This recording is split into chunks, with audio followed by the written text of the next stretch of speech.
पैरों में दर्द, जलन या फिर भारीपन, ये कुछ ऐसी दिक्कतें हैं ना जो हमारी रोजमर्रा की जिंदगी को काफी मुश्किल बना देती हैं। लेकिन सोचिए, क्या हो अगर इसका हल किसी बहुत पुराने, एकदम आसान से घरेलू नुस्खे में छुपा हो। चलिए आज इसी के बारे में जानते हैं। कभी ऐसा महसूस हुआ है कि पैरों के तलवों में जलन हो रही है, या वो एकदम भारी लग रहे हैं, या फिर कभी-कभी ऐसा लगता है जैसे सुइयां सी चुभ रही हों? अगर हाँ, तो ये जानकारी वाकई बहुत काम आ सकती है। तो चलिए सबसे पहले बात करते हैं उन आम लक्षणों की जिनसे पता चलता है कि पैरों में कोई तकलीफ है। अच्छा, तो ये लक्षण होते कैसे हैं? जैसे तलवों में जलन होना, पैरों और टखनों में सूजन आ जाना, या फिर पिंडलियों में एक अजीब सी जकड़न महसूस होना। बहुत से लोग इन सब से परेशान रहते हैं। दिन भर की भागदौड़ के बाद पैर एकदम भारी हो जाते हैं, और खासकर सर्दियों में तो ये तकलीफ और बढ़ जाती है। मतलब ये काफ़ी आम परेशानियां हैं। पर यहाँ एक बात समझना बहुत जरूरी है, इन्हें सिर्फ छोटी मोटी दिक्कतें समझकर इग्नोर नहीं करना चाहिए।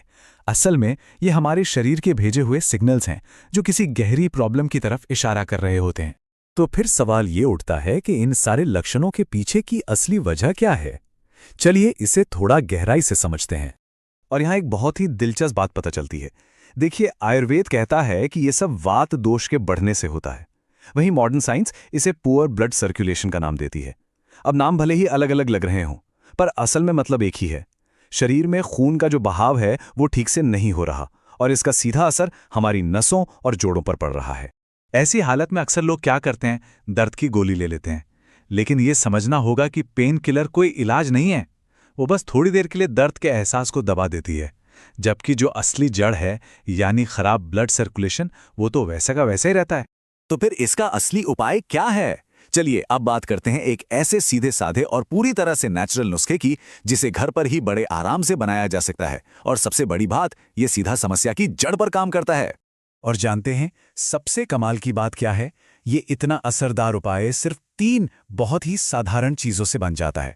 वो 3 चीजें हैं: गुनगुना पानी, कपूर और नींबू। हाँ, यहाँ एक बात पर खास ध्यान देना है कि जो कपूर इस्तेमाल हो वो असली वाला हो, सिंथेटिक नहीं। असली कपूर की पहचान ये है कि वो थोड़ा नरम होता है और हाथ से मसलने पर आसानी से पाउडर बन जाता है।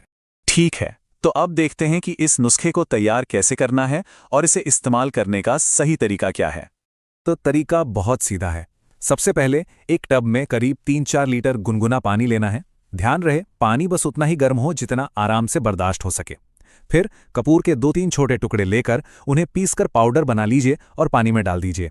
इसके बाद एक पूरा नींबू का रस उसी पानी में निचोड़ना है, और बस अब दोनों पैरों को इस पानी में डालकर 10 से 15 मिनट के लिए एकदम रिलैक्स होकर बैठ जाना है। इसे करने का जो सबसे अच्छा वक्त है वो है रात में सोने से ठीक पहले। इससे होता क्या है कि दिन भर की थकान तो उतरती है, साथ ही शरीर को पूरी तरह से आराम भी मिल जाता है। लेकिन रुकिए, बात सिर्फ यहीं खत्म नहीं होती। इस छोटे से उपाय के फायदे सिर्फ दर्द दूर करने तक ही सीमित नहीं हैं, बल्कि इससे कहीं ज्यादा हैं। ये नुस्खा पूरे शरीर की थकान मिटाता है, पैरों से आने वाली बदबू और इन्फेक्शन के खतरे को भी कम करता है। साथ ही ये खून की नसों को आराम देकर ब्लड सर्कुलेशन को बेहतर बनाता है। और तो और इससे मन भी शांत होता है, नींद बहुत गहरी और अच्छी आती है, और फटी एड़ियां भी धीरे धीरे मुलायम होने लगती हैं। हाँ, अच्छे नतीजों के लिए ये सलाह दी जाती है कि इस थेरेपी को कम से कम 10 से 15 दिन तक लगातार किया जाए। इतने दिनों में ही ज़्यादातर लोगों को बहुत बढ़िया सुधार महसूस होने लगता है। वैसे इस उपाय को और भी ज्यादा फायदेमंद बनाने के लिए इसमें कुछ और चीजें भी मिलाई जा सकती हैं। जैसे साइटिका या घुटनों के दर्द की शिकायत हो तो 1 चम्मच सेंधा नमक मिलाना अच्छा रहता है, या फिर पानी में अजवाइन उबालकर भी डाल सकते हैं।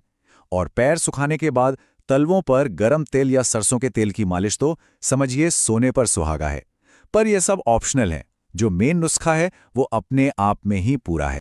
तो आखिर में ये एक सवाल मन में आता है ना, कि कैसे एक छोटा सा रोज किया जाने वाला बदलाव हमारी सेहत पर इतना बड़ा, इतना पॉजिटिव असर डाल सकता है। शायद अच्छी सेहत का राज इन्हीं छोटे छोटे लेकिन सही आदतों में ही छिपा